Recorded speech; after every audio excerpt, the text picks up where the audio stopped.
आप सबका स्वागत हमारे यूट्यूब चैनल पर।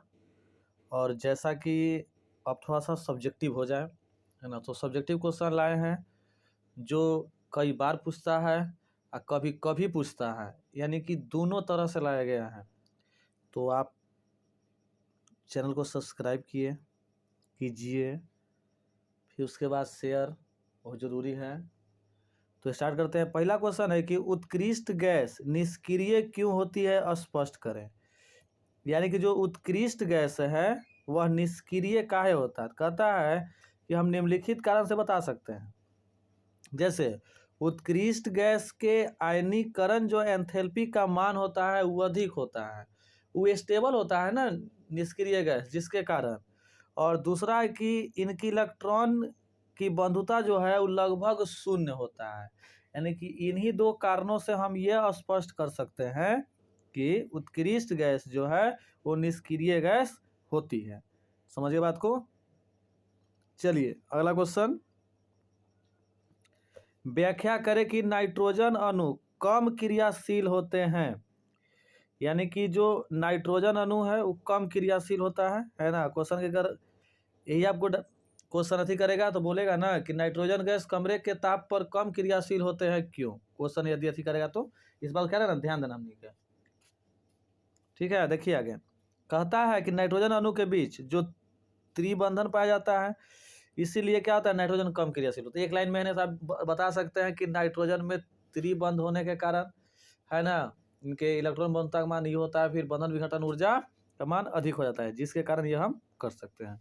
ठीक है, यानी क्वेश्चन था कि व्याख्या करें कि नाइट्रोजन अणु कम क्रियाशील होते हैं।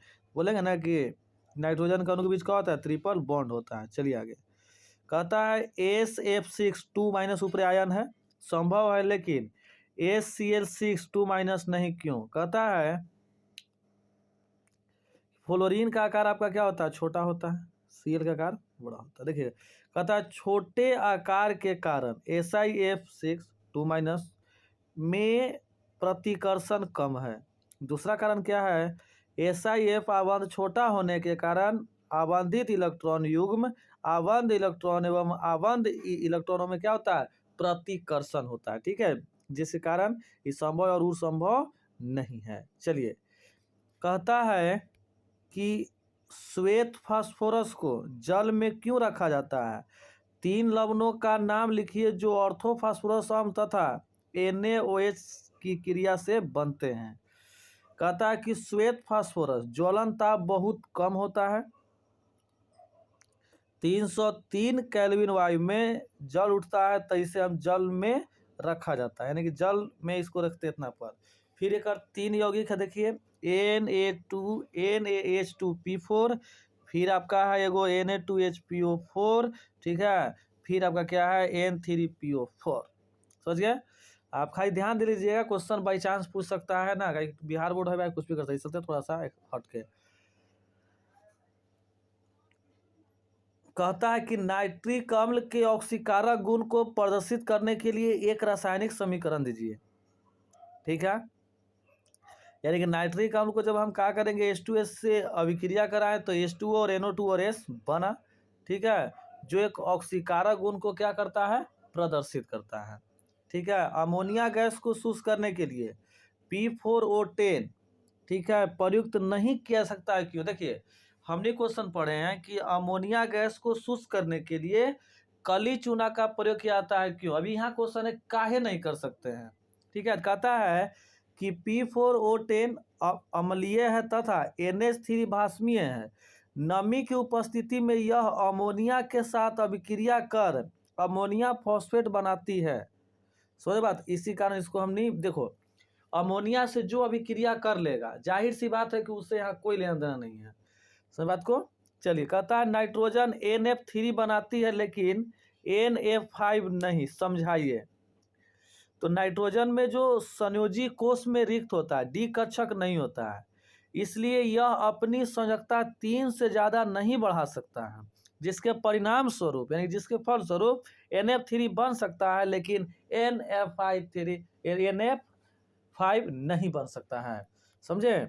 चलिए नाइट्रोजन पेंटा हैलाइड नहीं बनाता है, समझे। जो अभी वाला बात था वही क्वेश्चन है, ठीक है। वाली क्वेश्चन क्या कर दिया है, थोड़ा सा टर्न कर दिया है। यानी क्वेश्चन यहाँ से पूछा है कि नाइट्रोजन जो है, नाइट्रोजन के अंतिम कक्षा में, है ना, यानी कि जो अंतिम रिक्तक है उपकक्ष नहीं होता, अतः यह अपनी संयोजकता को 3 से बढ़ाकर 5 नहीं कर सकता है। तो जब 5 करबे नहीं करेगा तो ये बनेगा कहाँ से, नहीं बनेगा। समझे बात को, कोई दिक्कत। चैनल को सब्सक्राइब करें, शेयर करें, है ना, और लाइक करें, बहुत जरूरी है ये सब, है ना। समझ गए आगे। चलिए क्वेश्चन आगे करते हैं। कहता है कि H3PO2 एक क्षारीय अम्ल की तरह क्यों कार्य करता है ना।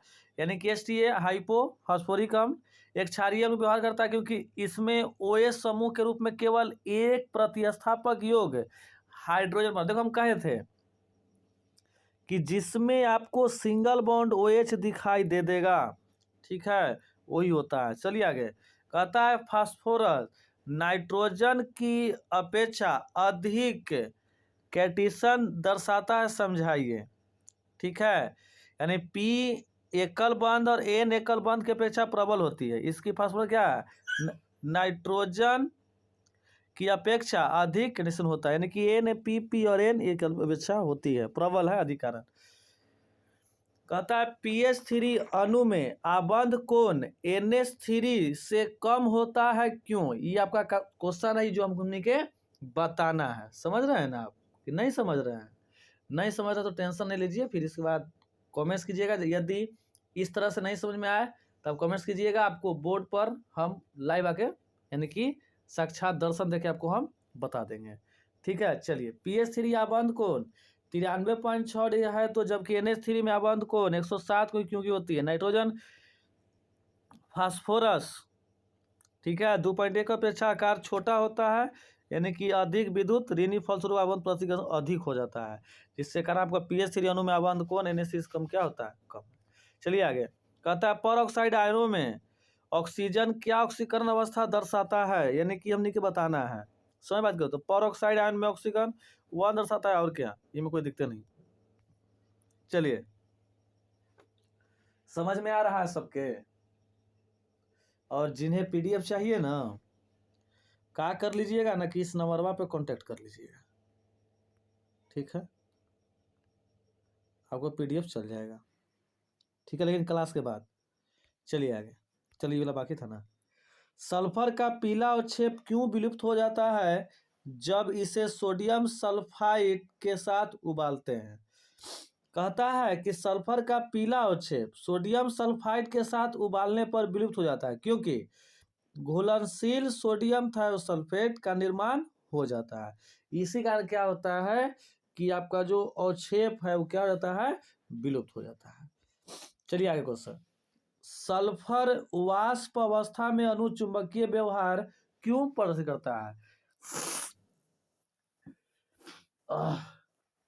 यानी कि जो सल्फर है वो वाष्प अवस्था में अनुचुंबकीय व्यवहार प्रदर्शित करता है, हमने के कारण बताना है।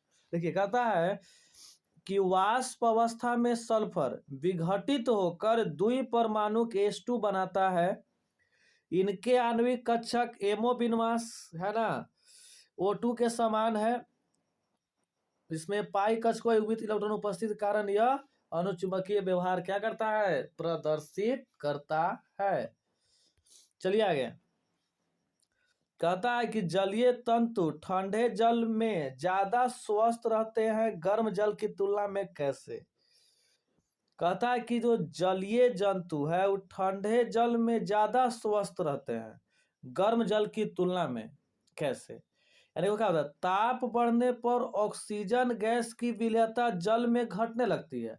यानी कि जब हम पानी को यानी कि जल को जब गर्म करते हैं तो उसमें क्या होता है कि ऑक्सीजन की जो विलेयता है, यानी कि देखो जो जल होता है उसमें तो घुलित ऑक्सीजन है कि नहीं, तो विलेयता क्या होता है, घटने लगता है। इसीलिए जलीय जंतु ठंडे जल में ज्यादा स्वस्थ रहते हैं गर्म जल की तुलना में। यानी जब जल ठंडा रहेगा तो कोई दिक्कत नहीं ना होगा, इसके कारण।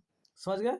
चलिए कहता है H3PO4 O single bond OH बंद होने कारण यह डाइबिसिक HNO3 एवं H2SO4 की प्रतिक्रिया बताइए। यानी कि अभिक्रिया लिखल था, जो का किया गया आपको लिख दिया गया है।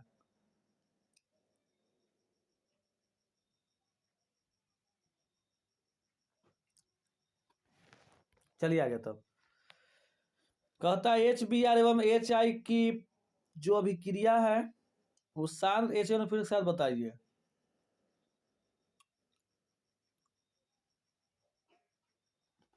HI के बतावल है, HBr का होगा, तो जाहिर सी बात है कि अब क्या कीजिएगा, तो जहाँ 2HNO3 है वहाँ 2HBr कर दीजिएगा, बाकी सब आपको समझ में आ जाएगा, है कि नहीं। चलिए आगे। कहता है नाइट्रोजन NCl5 नहीं बनाता है जबकि फास्फोरस PCl5 बनाता है। देखो क्वेश्चन में वही वाला है। जैसे जाहिर सी बात है कि नाइट्रोजन जो है उसका d ऑर्बिटल खाली नहीं रहता है, जिसके कारण क्या हो रहा है कि वो अपन संयोजकता को या ऑक्सीकरण संख्या को बढ़ा नहीं पा रहा है। क्वेश्चन वही है, लेकिन पूछने का तरीका अलग अलग है, समझ रहे हैं ना बात के। चलिए, कहता है नाइट्रोजन फास्फोरस की समान स्थिति में इलेक्ट्रॉन की संरचना देख ही रहे आप, बनाया गया है, ठीक है। कहता है पी में इलेक्ट्रॉन उत्तेजित अवस्था 3s से 3d में जाता है, लेकिन नाइट्रोजन में नहीं, क्योंकि इसमें संयोजी कक्षा का जो खाली ऑर्बिटल है नहीं रहता है, इसलिए PCl5 बनाता है जबकि NCl5 नहीं बनाता है। जाहिर सी बात है, यही क्वेश्चन में 3 तरीका से पूछा है, बताइए तो। कहता है व्याख्या कीजिए सल्फर का वाष्प है ना पाराचुंबकीय है, यानी सल्फर का वाष्प वाष्पित अवस्था में द्विपरमाणुक H2 रूप में रहता है, जिसमें 2 अयुग्मित इलेक्ट्रॉन तो प्रतिकूल आणविक ऑर्बिटल में रहता है, इसलिए यह चुंबकीय क्षेत्र आकर्षित होता है और इस क्या होता है आपका पारा चुंबकत्व प्रदर्शित करता है। दूसरा कहता है कि H3PO3 द्वि आपका प्रोटिक अम्ल है। तो जाहिर सी क्वेश्चन आपको पढ़ाया गया है कि H3PO3 डाइप्रोटिक अम्ल है कैसे, यानी कि इसमें जो क्वेश्चन है वो क्या करेगा कि H3PO3 है जेकरा में क्या होता है OH की संख्या क्या गो है, 2 गो है, ठीक है, इसी कारण होता है, जो कि आपको अच्छी तरह से पढ़ाया गया है। चलिए आइए आगे। कहता है NH3 हाइड्रोजन बंद बनाती है परंतु PH3 नहीं, बताइए क्यों। ऐसा हम कहते हैं ना कि जिसके पास हाथ में फोन हो, तो जिसके पास हाथ में फोन होता है ना वही आपको बनाता है हाइड्रोजन बॉन्ड, ठीक है, जिसमें रहे। और हाइड्रोजन बॉन्ड आप देख ही रहे कि किसके किसके बीच है, ठीक है। जैसे फोन कहे थे, तब फोन में हम निजान में करते हैं कि ऑक्सीजन होता है, नाइट्रोजन होता है, फ्लोरीन होता है। यही है जो 3 के साथ क्या करेगा, आपको ऑक्सीजन हाइड्रोजन बॉन्ड बनाएगा, अन्यथा और कोई बनाता नहीं है। बात समझ गए। चलिए आगे चलते हैं। कहता है कि अमोनिया N हाइड्रोजन आबंध बनाता है परंतु PH3 में कोई हाइड्रोजन आबंध बनाने की योग्यता नहीं होता, क्योंकि पहला बात है कि N का परमाणु आकार P से छोटा होता है और N का विद्युत ऋणात्मकता P से क्या होता है, अधिक होता है, ठीक है। इस बेस पर हम नहीं निकाल सकते थे। चलिए आगे।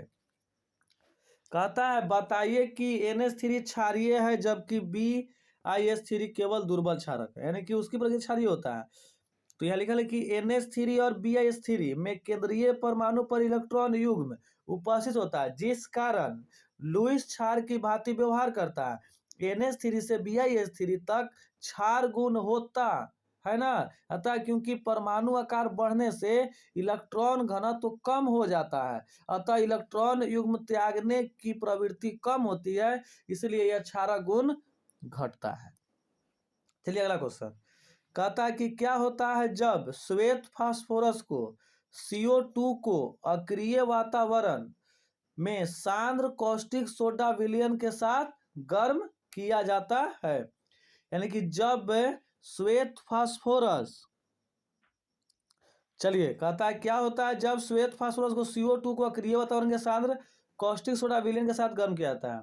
कहता है कि जब श्वेत फास्फोरस को NaOH के साथ गर्म किया जाता है तथा CO2 द्वारा उदासीन वातावरण दिया जाता है, तब PH3 का निर्माण होता है, जो समय आपको क्या किया गया समीकरण लिखा गया, ठीक है।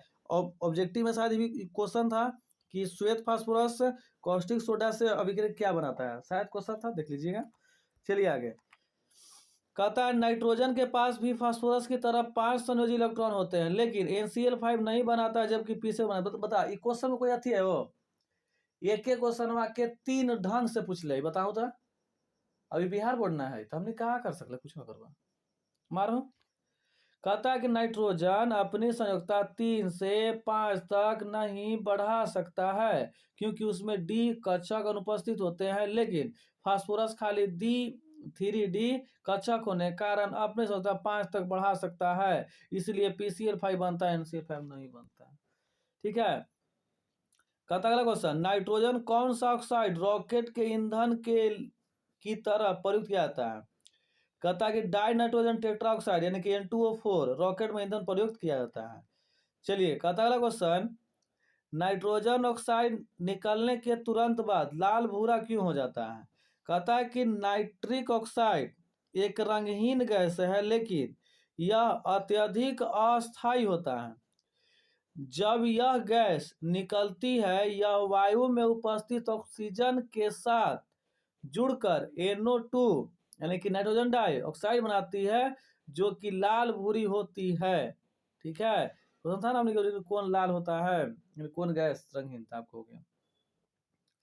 कहता है कि NO गैसीय अवस्था में अनुचुंबकीय होता है, लेकिन ठोस अवस्था ठोस से द्रव अवस्था में प्रतिचुंबकीय होता है।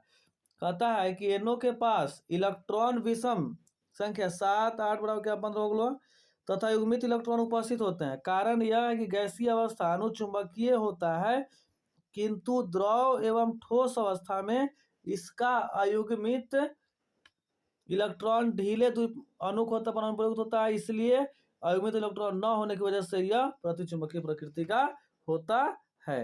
बात समझ गए आगे? चलिए आगे। कहता है कि SF6 ज्ञात यौगिक है, लेकिन ACl6 अज्ञात है, समझाइए।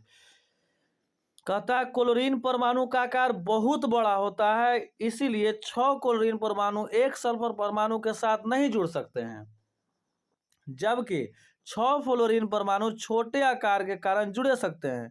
इसके अतिरिक्त क्लोरीन फ्लोरीन की अपेक्षा कम विद्युत के कारण सल्फर रिक्त D कक्षकों में इलेक्ट्रॉन विद्युत नहीं कर पाता है, जबकि फ्लोरीन अपनी उच्च विद्युत ऋणात्मकता के कारण ऐसा कर सकता है। चलिए आगे। कहता है ऑक्सीजन द्विपरमाणु एवं गैस अवस्था में मिलता है, वर्णन कीजिए। कहता है कि छोटे आकार एवं उच्च वैद्युत ऋणात्मकता के कारण ऑक्सीजन p उच्च बंध दर्शाता है अतः द्विपरमाणु रूप में रहता है। द्विपरमाणु अणु वान डेर वाल्स बल के कारण एक दूसरे के पास रहते हैं, अतः O2 गैस होता है। क्या क्वेश्चन है? ऑक्सीजन एवं नाइट्रोजन की भांति आर्गन द्विपरमाणु अणु नहीं बनाता है, क्यों? कहता है कि आर्गन परमाणु बाह्य कक्षा में सभी उपकक्षक इलेक्ट्रॉन से भरे रहते हैं, अतः आर्गन परमाणु की इलेक्ट्रॉन ग्रहण करने की क्षमता कम या न के बराबर, जबकि ऑक्सीजन और नाइट्रोजन की आयनिक इलेक्ट्रॉन जो आपस में इलेक्ट्रॉन को साझा करते हुए N2 और O2 बनाता है, और आर्गन नहीं, क्या वो अस्थाई ना है, तो अस्थाई क्या जगह उन्हें। कहता है HCF3 और HCF5 जैसे फ्लोराइड जिनोन नहीं बनाता है। कहता है जिनोन सभी उपकक्षक पूर्ण भर रहते हैं। sp उपकक्षक में 5 Cl उपकक्षक इलेक्ट्रॉन उत्सर्जन से 2, 4 या 6 उपकक्षक अर्धपूर्ण हो जाते हैं, इसलिए जेनॉन सम संख्या फ्लोरीन परमाणु का बंध बनाकर फ्लोराइड, लेकिन HCF और HCF5 जैसे फ्लोराइड नहीं बनाता है। ठीक है, चलिए आगे। दूसरा, आदर्श गैस में केवल जेनॉन यौगिक बनाता है। कहता है रेडॉन एक रेडियो एक्टिव तत्व है, जिनॉन की आयन ऊर्जा बाकी आदर्श गैसों से कम होता है, यह आसानी से क्रिया कर रसायन यौगिक बनाता है। चलिए कहता है कि KI विलयन में Cl2 डालने से भूरे रंग का अवक्षेप बनते हैं, परंतु अधिक मात्रा में Cl डालने पर नहीं होता, ये बात को समझना है। ठीक है, चलिए देखिए ध्यान से। Cl एक प्रबल ऑक्सीकारक है, I2 की तुलना में K विलयन का ऑक्सीकृत कर I2 बनाता है, जिससे भूरा रंग उत्पन्न हो जाता है। समझ रहे बात के? यह अधिक मात्रा में Cl2 गैस गुजारती है तथा I2 ऑक्सीकृत हो जाता है, जिससे HIO3 बनाता है, रंगहीन हो जाता है। क्या क्वेश्चन है? ठीक है, देखो क्वेश्चन को इसे किया है कि थोड़ा सा बढ़ियार भी धर लिया है, बिहार बोर्ड है, कुछ भी कर सकता है, इस चलते हमने लेके चल जाओ।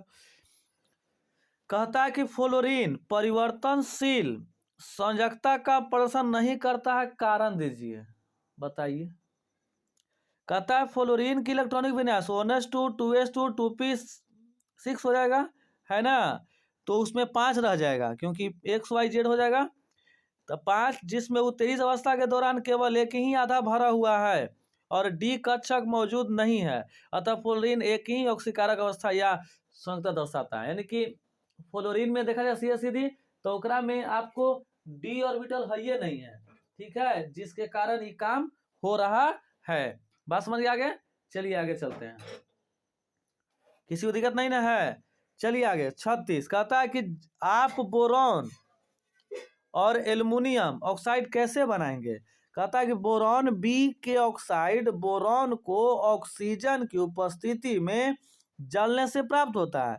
4 BO2 हो गए B3O3। एल्युमिनियम के ऑक्साइड जो है एल्युमिनियम को ऑक्सीजन की उपस्थिति में जलने पर तैयार होता है, काम खत्म। कहता है सिलिकॉन क्या है, वैसा शीर्ष पदार्थ जो SiO के बंध में उपस्थित रहता है सिलिकॉन कहलाता है। सिलिकॉन में R2SiO की पुनरावृत्ति इकाई होती है। सिलिकॉन का प्रयोग सील लगाने, ग्रीज के रूप में तथा विद्युत रोधी के रूप में किया जाता है। सिलिकॉन R2SiCl2 के जल अपघटन के फलस्वरूप प्राप्त होता है स्ट्रक्चर के साथ, कोई दिक्कत ना हो। चलिए क्वेश्चन नंबर 38 कहता है सिलिका SiO2 से आप क्या समझते हैं, सिलिका का सूक्ष्म रूप क्या है। सिलिका को प्रयोगशाला में किस प्रकार बनाया जा सकता है, 2 भिन्न विधियों का वर्णन करें, यानी कि 2 विधि बताना। देखते हैं कि SiO2 को सिलिका कहते हैं, यह प्रकृति में बालू की तरह विस्तार रूप में बटा हुआ है। सिलिका का शुद्ध रूप कहता है प्रयोगशाला में सिलिका का निर्माण सिलिकॉन टेट्राक्लोराइड ऐसे जब जलन कराएंगे तो क्या होगा, मेरा सिलिका प्राप्त हो जाएगा। चलिए नाइट्रोजन की क्रियाशीलता फास्फोरस से भिन्न होता है या भिन्न है, क्यों। कहता है कि नाइट्रोजन की क्रियाशीलता फास्फोरस की तुलना में भिन्न है। कारण है, पहला आकार छोटा होता है, दूसरा उच्च आयनन एंथैल्पी और विद्युत ऋणात्मकता, तीसरा डी कक्षक की अनुपस्थिति, चौथा नाइट्रोजन में पी पाई बहु आबंध बनने की क्षमता होती है जो स्वयं तथा दूसरे परमाणु के साथ बना सकता है। चलिए 40 कहता है क्या PCl5 ऑक्सीकारक और अपचायक दोनों की तरह कार्य करता है, तर्क दीजिए। कहता है PCl5 अणु में फास्फोरस अधिकतम ऑक्सीकरण संख्या +5 एवं कम +3 भी हो सकती है, अतः यह ऑक्सीकारक की भांति कार्य कर सकता है, जो कि देवल है। फिर कहता है क्या, क्योंकि PCl5 फास्फोरस के अधिकतम ऑक्सीकरण अवस्था, इसलिए इसमें अधिक ऑक्सीकारक अवस्था नहीं हो सकता है। चलिए क्यों डाइऑक्सीजन एक गैस है जबकि सल्फर एक ठोस है। कहता है कि ऑक्सीजन के छोटे आकार के कारण ऑक्सीजन पर उपस्थित आबंध इलेक्ट्रॉन में प्रतिकर्षण होता है, जबकि SS में सल्फर का आकार बड़ा होने के कारण उसमें क्या होता है, तो विकर्षण कम होता है, परिणाम स्वरूप OO आबंध के लिए वियोजन ऊर्जा कम होती है। दूसरे शब्दों में बताया जाए तो सल्फर का सह आबंध उच्च योग्यता रखता है तथा P आबंध के लिए उच्च योग्यता रखता है। ऑक्सीजन प्रबल अस्थायी द्विपरमाणु O2 अणु बनाता है, जबकि ऑक्सीजन में ऐसी बात नहीं है। चलिए कहता है हैलोजन प्रबल ऑक्सीकारक क्यों होता है। हैलोजन प्रबल ऑक्सीकारक क्योंकि इनमें इलेक्ट्रॉन ग्रहण करने की प्रबलता होती है, टप धर लेता है। चलिए ClO2 के 2 उपयोग बताइए। कहता है क्लोरीन डाइऑक्साइड ClO2 के प्रबल ऑक्सीकारक है। दूसरा, यह क्लोरिक और इसकी ब्लीच की क्षमता Cl2 होती है तुलना में 30 गुना अधिक होता है। हैलोजन रंगीन क्यों होता है। कहता है कि हैलोजन अणु प्रकाश का अवशोषण करते हैं। जब बाहरी इलेक्ट्रॉन उत्तेजित होकर उच्च ऊर्जा स्तर को छूता है तब वापस लौटते समय विकिरण उत्सर्जित करता है, जिस कारण हैलोजन अणु रंगीन बनाता है या रंगीन होते हैं। कहता है समुद्र कुछ हैलोजन का मुख्य स्रोत है, टिप्पणी कीजिए। कहता है हैलोजन के लिए महासागर प्रमुख स्रोत है। समुद्री जल में क्लोराइड ब्रोमाइड आयोडीन के लवण मिले रहते हैं, जब पानी को सूखता है तब लवण को प्राप्त करते हैं। समझ गए। वीडियो लिंक को शेयर करना बहुत जरूरी है और इस तरह से जुड़ते रहिए। कोई भी दिक्कत हो तो आप कमेंट्स में कीजिए कि हाँ सर आइए। अगर यहाँ तक भी नहीं समझ में आया हो बताइएगा, इसको सेपरेट वीडियो और भी दिया जाएगा। आज के लिए इतना ही, आपसे मिलते हैं नेक्स्ट डे। तब तक के लिए आपसे अलविदा, जय हिंद।